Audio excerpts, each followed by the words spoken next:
हाँ बच्चों, welcome back. वापस देखो जरा भाई, कुछ बातों के जवाब दो ताकि मैं तुम्हें सिखा पाऊँ। देखो जरा, सबसे पहली बात बताओ, 1 न्यूटन में कितने डाइन? 10⁵ एक बात और बता दो, 1 जूल में कितने अर्ग?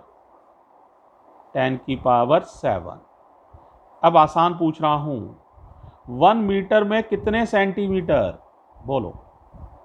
100 सेंटीमीटर।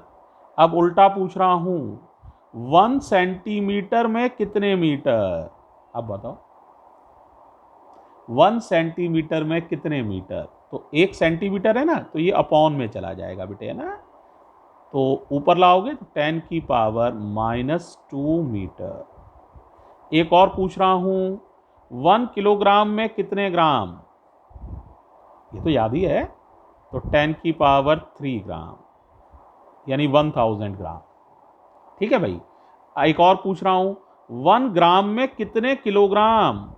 1 ग्राम करना है या 1 करना है, तो 10⁻³ अपॉन में भेजोगे, ऊपर जाएगी तो 10⁻³ किलोग्राम।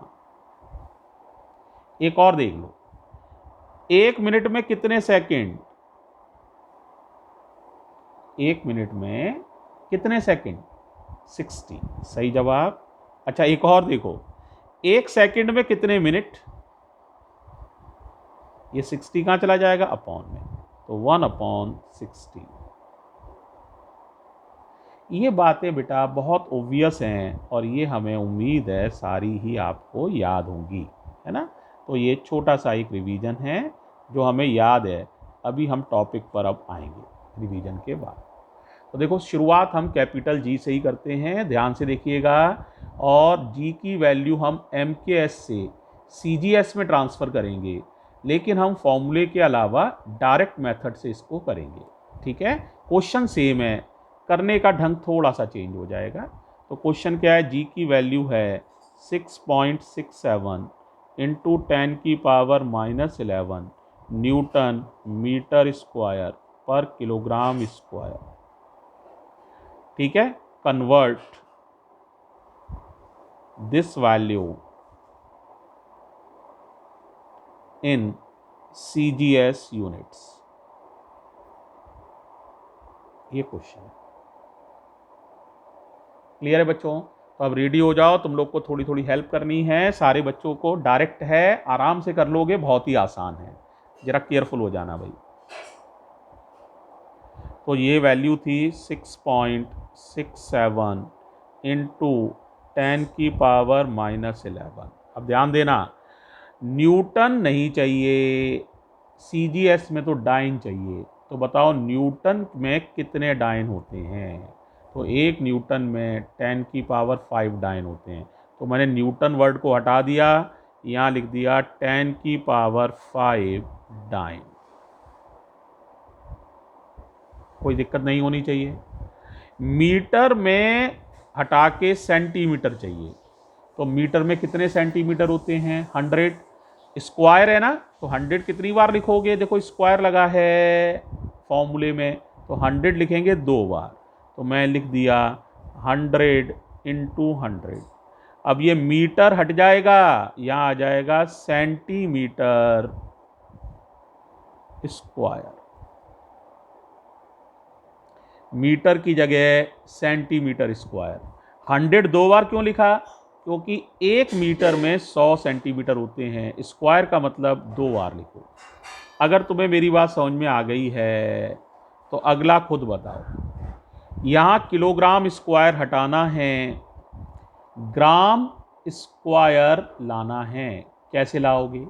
1 किलोग्राम में कितने ग्राम होते हैं? 1000। तो 1000 कितनी बार लिखोगे? 2 बार। अब सोचो 2 बार क्यों लिख रहे हो? किलोग्राम स्क्वायर है, अब ये हो जाएगा ग्राम स्क्वायर। अब खाली हिसाब लगाना है तुम्हें पावर्स का, जरा ध्यान से देखना।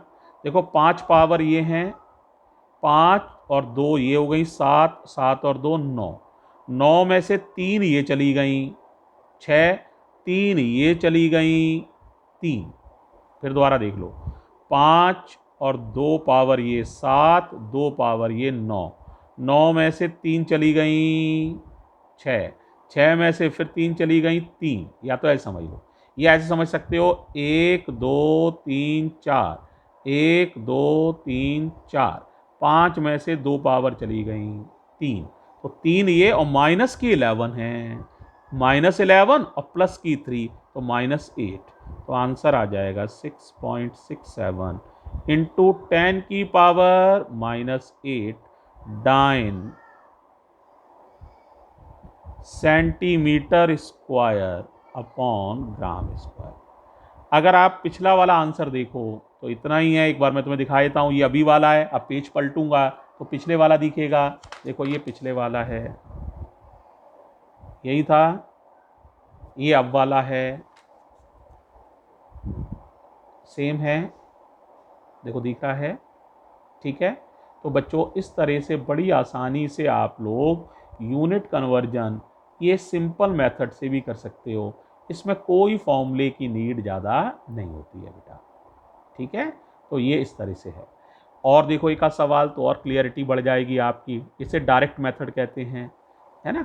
जैसे कोई बच्चा कहे कि सर हमें तो ना आप वो वाला करके दिखाइए, 1 न्यूटन को ही बदल के दिखाइए, 10 की पावर 5 डायन होते हैं सिंपल मेथड से, है ना। आप प्रूव करके ये दिखाइए, prove that 1 newton equals to 10 की पावर 5 डाइन। करना तो यही है, लेकिन आपको करना ये है सर, इसमें ना आप कोई भी फॉर्मूला यूज़ नहीं करिए, ओके, कोई दिक्कत नहीं है, हम करते हैं, लेकिन बेटा न्यूटन और डाइन का मीनिंग पता होना चाहिए। तो देखो फोर्स का डायमेंशनल फॉर्मूला तुम्हें याद है, MLT-2 था, तो यूनिट देखो यहाँ से किसी भी फॉर्मूले से यूनिट बनाई जा सकती है। तो फोर्स में न्यूटन का सही मीनिंग जो होता है न्यूटन का, वो होता है kilogram metre upon, upon minus की पावर है इसलिए अपॉन सेकंड स्क्वायर। और डाइन का मीनिंग होता है, और क्लियर करो, किलोग्राम नहीं, gram centimetre upon second square. तो ये न्यूटन और डाइन के रियल मीनिंग हैं बेटा। जब तक हमें MKS यूनिट सही से नहीं पता होगी तब तक हम डायरेक्ट कन्वर्जन नहीं कर सकते हैं। तो देखो जरा ये बात समझ में आ गई, अब आसानी से कर सकते हो, देखो कर रहे हैं। तो 1 न्यूटन को डाइन में चेंज करना है, तो मैं लिख लिया, सॉल्यूशन शुरू कर रहा हूँ। 1 न्यूटन, न्यूटन का मतलब है किलोग्राम मीटर पर सेकंड स्क्वायर। बदलना शुरू करो, तुम लोग को आता है, बदलो। किलोग्राम हटाना है, ग्राम लाना है, तरीका बताओ। 10 की पावर 3 ग्राम। क्यों? 1 किलोग्राम में 1000 ग्राम होते हैं। मीटर में बताओ बेटा, 10 की पावर 2 सेंटीमीटर। 1 मीटर में 100 सेंटीमीटर होते हैं। देखो सेकंड में कोई चेंज नहीं करना है, ये भी सेकंड है, ये भी सेकंड है, तो जब चेंज ही नहीं करना है तो वो तो ऐसे ही लिखा रहने दो, ये ऐसे है, ऐसे लिख दिया है। अब बताओ 10 की पावर 3 ये हो गई और 10 की पावर 2 ये हो गई, कितना हो गया? 10 की पावर 5 ग्राम सेंटीमीटर पर सेकंड स्क्वायर, ये वैल्यू आ गई। क्या मेरी बात ठीक है? क्या आप सेटिस्फाइड हैं? अब इसी का नाम क्या है? न्यूटन। तो समझ सकते हो 1 न्यूटन में 10 की पावर 5 डाइन है। इसका नाम न्यूटन देख लो और इसका नाम है डाइन, देख लो, ठीक है। इस तरह से बेटे बड़ी आसानी से आप इन चीज़ों को कर सकते हैं, ठीक है। तो ये यूनिट कन्वर्जन मेथड पर मैंने बेटा और थोड़ा सा बताया है। अब मैं थोड़ा सा ना अभी आपको न्यूमेरिकल होमवर्क में दूंगा, उन न्यूमेरिकल्स को आप लोग करेंगे बेटे, और जो है उनके डाउट्स आप जैसे ही और पूछ लेंगे तो बेटा सो ये फिनिश हो जाएगा, ये आपका एप्लीकेशन 4th, और ये चैप्टर भी फिनिश हो जाएगा। फिर मैं एक असाइनमेंट दूंगा, तो कल का दिन डाउट पूछने के लिए दे रहा हूँ। कोई भी डाउट हो अब न्यूमेरिकल में, सारे न्यूमेरिकल करके देख लो, जो भी डाउट हो सारे डाउट पूछ सकते हो बेटे। थैंक यू बच्चों, थैंक यू सो मच।